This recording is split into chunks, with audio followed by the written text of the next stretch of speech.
What up, fight world? It's your boy Ego, and I'm back with some more boxing. Now, this is the type of video I want to give you guys some more perspective update on Triple G versus David Lemieux. I think it's a great fight. I already made a video. Check that video out. I was talking about kind of post-fight David Lemieux, Hassan Indam, and the idea of this potential fight. Now, I want to give you guys an update, let you know what's going on, also give some perspective. All I say is don't shoot the messenger. A lot of people get all mad and emotional and sensitive, like, oh, you hate this person and that person. No, I'm just covering the news. And I also give you my opinions on situations based on facts. So it is what it is. Take it for what it's worth. Now, I already mentioned, I think this is a great fight. I think it's the next realistic fight. Obviously, Triple G, he wants a blockbuster fight, but I just don't see a lot of those happening for various reasons. You look at Carl Froch option. I talked to Eddie Hearn when he was out here in the Bay Area. Got an interview. Make sure you check those out on the channel. And it sounded like Carl Froch is kind of undecided if he even wants to continue fighting. So anybody who's up in the air and contemplating retirement, I'm not banking on them. There's guys like Carl Froch, Juan Manuel Marquez, and I just can't rely on them to come back. If they come back, great. They're great fighters, but I wouldn't. Like Triple G and his team, they're not going to stall out his career on the hopes that Carl Froch picks them and decides. And in that situation, Carl Froch, deeper resume, is the A side of things. So I really don't see. A lot of people aren't willing to do what Amir Khan did for the Mayweather fight. He passed up Devin Alexander the first time, not when they actually fought, in hopes of landing the Mayweather fight. And he ended up hurting his career because he could have took care of business, because you've seen what happened in the Alexander fight. He could have did that a whole year before, you know what I'm saying? And he waited trying to get in the Mayweather sweepstakes. So I wouldn't advise that for anybody to stall out your career. So that's one person. Floyd Mayweather, he's talking about fighting Andre Berto or Kareem Mayfield. He hasn't expressed any interest in wanting to go back up to 54 unless it was Oscar De La Hoya. That's the only name that I've heard him say anything about 154 or better, or 160. So I don't really see that as being the next fight. And then you look at other guys like Cotto and Canelo. It's likely they're going to face each other. So it leaves Triple G once again without a dance partner. Now, David Lemieux has resurrected his career. He got stopped by Rubio some years ago. He lost to Hoshim Alcine as well. But since then, he has become a champion. His last fight, Hassan Indam, that was a great fight. There's 3 fights on Saturday, and that was the best of the fights in terms of the action. Hassan Indam, tough motherfucker.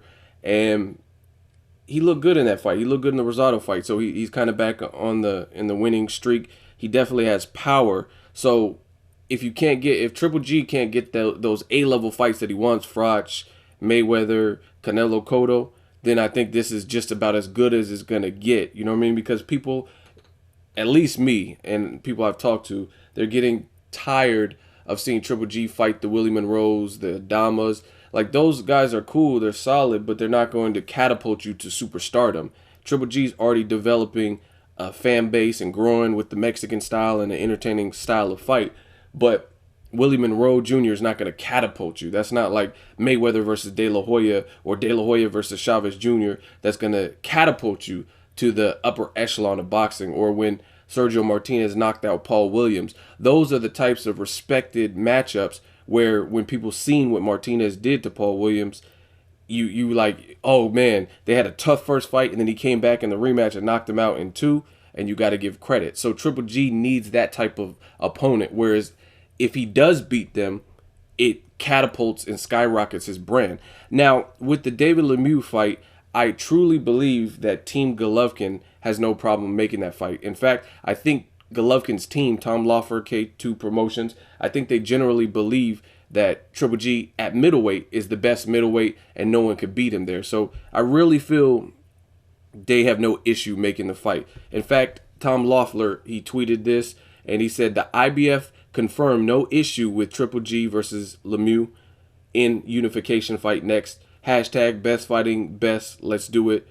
Let's do this. And then he mentioned Golden Boy. Now, this is the message, and this is my only fear with this whole potential fight.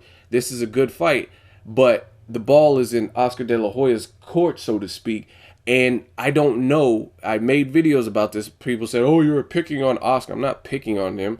Like, I respect Oscar and his movement, what he's done for boxing, but the fact of the matter is, I don't sugarcoat, and Golden Boy is not dealing with the same amount of chess pieces that they once were. That's a fact.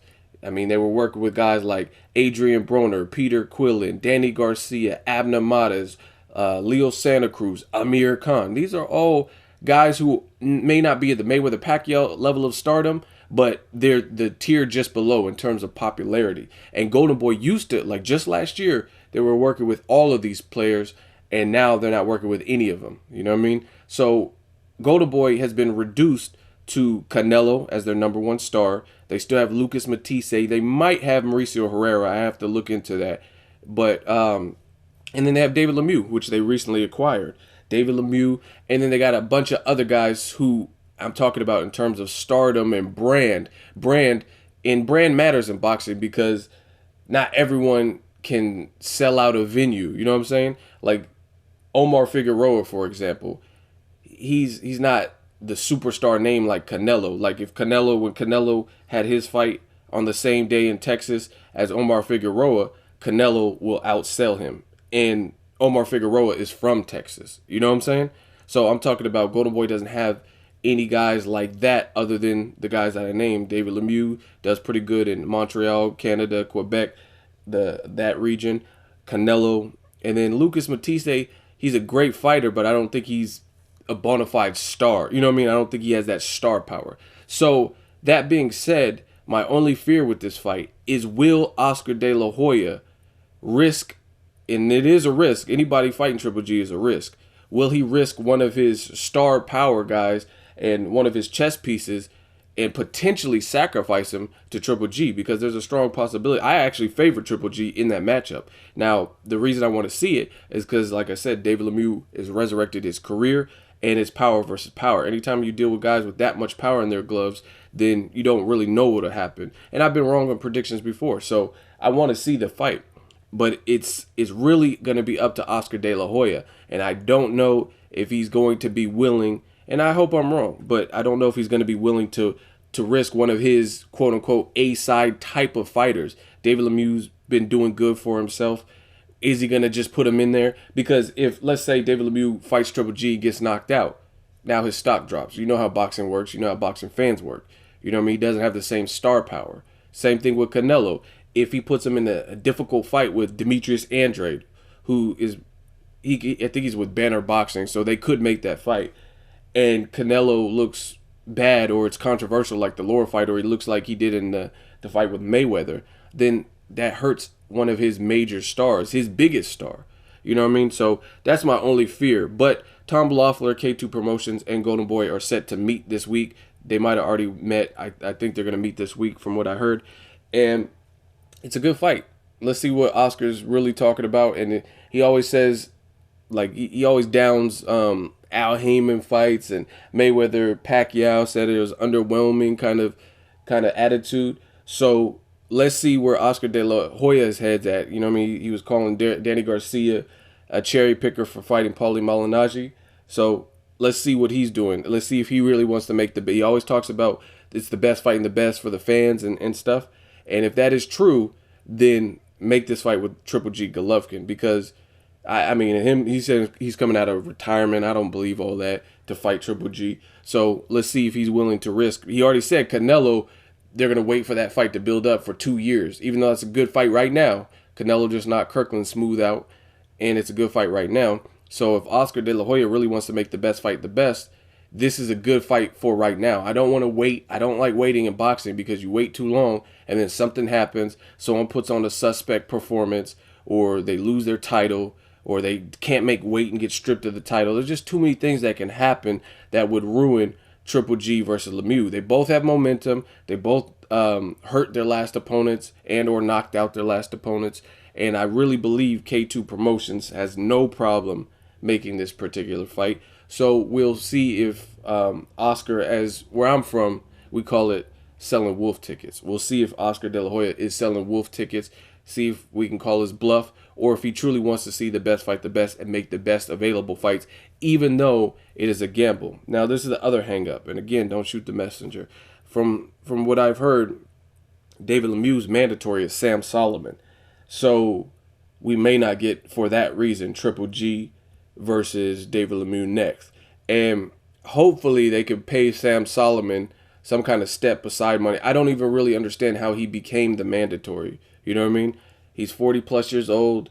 He lost to Jermaine Taylor. It looked like his leg was broken in that fight, or whatever was wrong with his leg. So I don't really understand how that's the mandatory. But hopefully they could pay him some step aside money, because I really have no interest in watching David Lemieux versus a 40-year-old who looks shot and his leg looks shot in his last fight with Jermaine Taylor. And Jermaine Taylor at this point is not somebody, and he, you know what I'm saying? It just wasn't a good fight. Jermaine Taylor and Sam Solomon wasn't a good fight. So I really don't want to see David Lemieux fight Sam Solomon. I see nothing in there. I mean, Sam Solomon couldn't handle a shot Jermaine Taylor.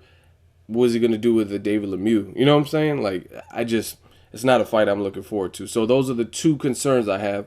Hopefully they get it ironed out and make this fight, Triple G versus David Lemieux, good fight. Drop me a comment. Let me know your thoughts. Do you like the fight? Do you hate it? Do you have a better fight? And will Oscar De La Hoya make this fight for the fans? Make sure you like my video as always. Hate, comment, and subscribe. Till next video, it's Ego signing off.